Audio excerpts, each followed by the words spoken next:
Now, these systems of equations that we have in this section can be represented by lines, or as a matter of fact, each one of them, in fact, is an equation of a line because the x has power 1 and the y has power 1.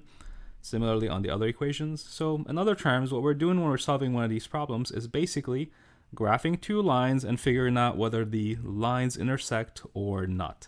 If they intersect, we say that the system is consistent and independent.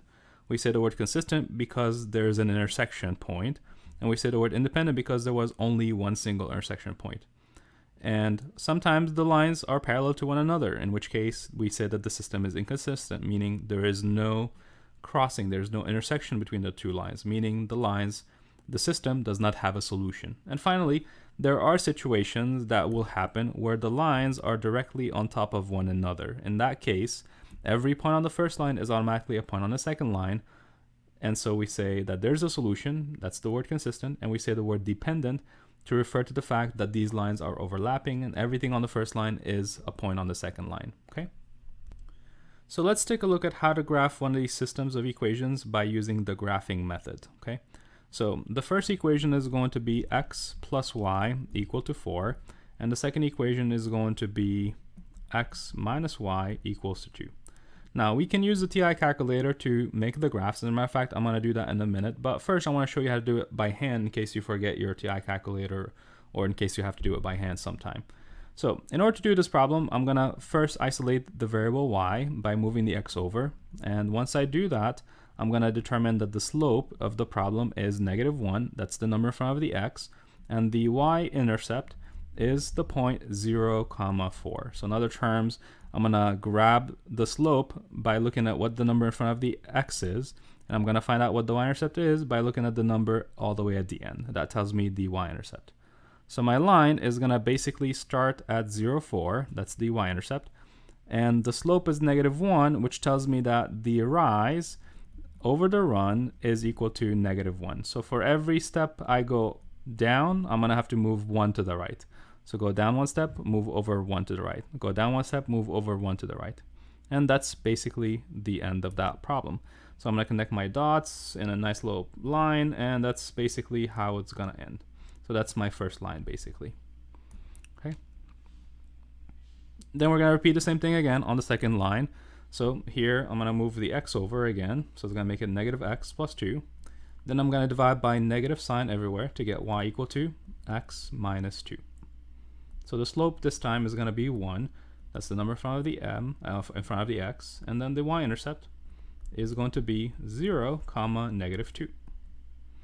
So I'm starting at 0, -2.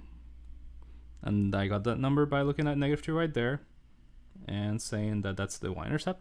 And I got the slope by looking at the number in front of the x and calling it the slope. And again, in this problem, the slope is the rise over the run. And in this case, both numbers, rise and run, are 1 and 1. So I'm going to go up 1 step, right 1 step, up 1 step, right 1 step, and so on and so forth. And then I'm going to graph the line that goes through all of these guys. So here we go. I'm just going to move it a little bit. There you go. Perfect. So the first line was the line x plus y equals to 4. The second line is the line x minus y equal to 2. And now finally, I just have to know where the two lines intersect. So in other terms, I got to determine what the coordinates of this point are, right? What are the coordinates? Well, it's 3 on the x-axis and 1 on the y-axis. So in other terms, this point has coordinates 3, 1. So my answer so far is going to be 3, 1.